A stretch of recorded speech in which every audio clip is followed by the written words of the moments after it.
Oke, selamat siang. Bismillahirrahmanirrahim. Pengamatan ya, hasil pengamatan terakhir.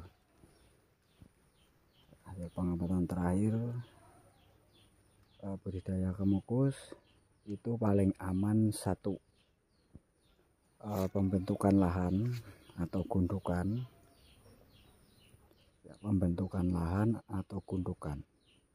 dengan media tanam seperti rerumputan dan lain-lain, atau tanah topsoil, arang, limbah dapur, ataupun kompos, ataupun apapun itu. Langkah awalnya adalah pembentukan gundukan atau pembentukan lahan, kemudian didiamkan itu bukan hanya dalam waktu 1-2 bulan. Nah, didiamkan selama 6 bulan lebih. Nah, tujuannya agar media tanam yang kita kubur itu benar-benar sudah netral dari amonia, atau sudah benar-benar menjadi kompos yang netral. Dalam bahasa lain, tidak mengandung gas metan lagi.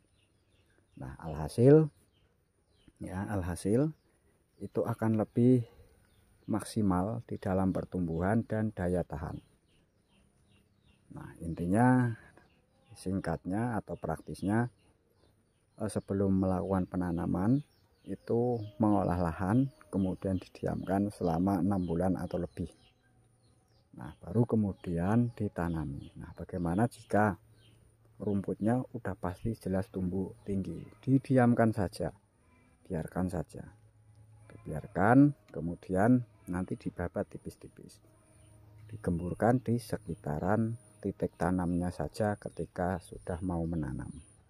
Rumput yang lain nggak usah dibersihkan. Nah, itu yang pertama.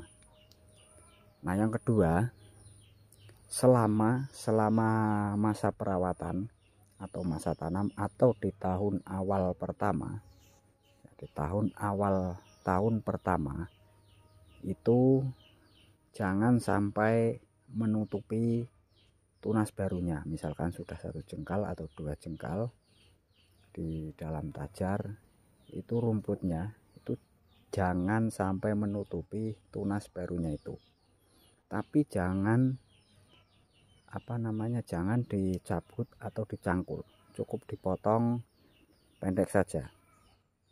Tujuannya agar akar kemukus atau akar serap dari kemukus ya, karena dia watak sifatnya mengambang, itu tidak terganggu. Tujuannya hanya seperti itu. Nah, kemudian setelah 1 tahun lebih itu cukup dibabat-babat saja, nggak usah dicangkul-cangkul. Hal itu akan mempengaruhi kepada daya tahan. Nah, logika yang saya temukan atau hasil uji coba atau praktek saya yang lahannya selalu saya bersihkan, itu lebih rawan mati ketimbang yang hanya dibabat-babat atau dengan teknik media tanam yang didiamkan 6 bulan dengan teknik meninggi atau ditinggikan lahannya. Nah, teori itu dibuktikan dengan adanya seperti ini. Nah, ketika ada rantingan yang jatuh, ya tidak akan langsung mengenai batang kemukus itu sendiri. Nah, tidak akan langsung mengenai batang kemukus, tapi dia dihalangi oleh rerumputan yang ini. Itu yang pertama. Yang kedua, ketika ada serangga yang pastinya saya juga kurang paham, ketika ada serangga yang membawa cendawan jamur mau hinggap, itu terhalangi oleh rerumputan liar seperti ini. Nah, hal itu sudah terbukti. Bila mana teman mau membuktikan, silahkan datang ke tempat saya. Itu lokasinya ada, ya agak jauh sih dari tempat biasanya, tapi itu selama 1 tahun lebih tidak saya urus ya, tidak saya, dalam artian tidak saya cangkul atau bagaimana, saya loskan Nah itu sampai saat ini aman. Tapi yang di lokasi yang biasa dikunjungi pengunjung itu selalu saya bersihkan. Alhasil saat ini banyak yang mati. Itu sudah dicegah dengan fungisida dan parit dan sebagainya. Itu enggak hanya parit lagi, tapi itu udah tinggi dan jaraknya itu pendek-pendek, tapi tetap aja banyak yang mati. Dan ada kasus matinya itu di atas, lebih dari 2 meter dari permukaan tanah menghitam. Nanti lama kelamaan hitamnya itu turun dan akhirnya mati total. Tapi yang rumputnya tumbuh subur seperti ini itu justru lebih tahan dan pertumbuhannya pun lebih bagus. Tapi perlu diingat memang rumput di bawahnya itu lebih bagus dibiarkannya atau tumbuh sebagaimana mestinya. Cukup dibabat tipis-tipis, jangan sampai nempel tanah, kurang lebih 5 cm, atau bila mana baru tanam itu jangan sampai menutupi. Intinya hanya seperti itu.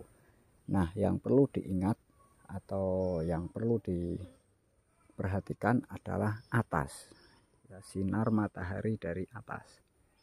Nah, sinar mataharinya harus cukup, ya, sinar matahari harus cukup.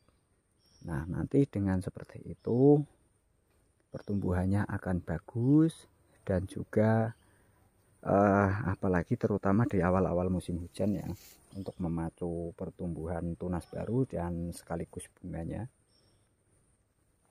Nah, itu nanti akan mempengaruhi ke kerontokan buah, banyak tidaknya yang rontok. Itu kuncinya sinar matahari. Yang bagian bawah adalah rumputnya dipendekkan saja. Nah, demikian video pendek dari saya. Sudah hal yang biasa atau pasti bahwa audio dan video saya kurang bagus. Saya hanya bertujuan memberikan informasi sesuai pengalaman yang saya lakukan di lahan. Oke, terima kasih. Selamat siang dan selamat beraktivitas kembali.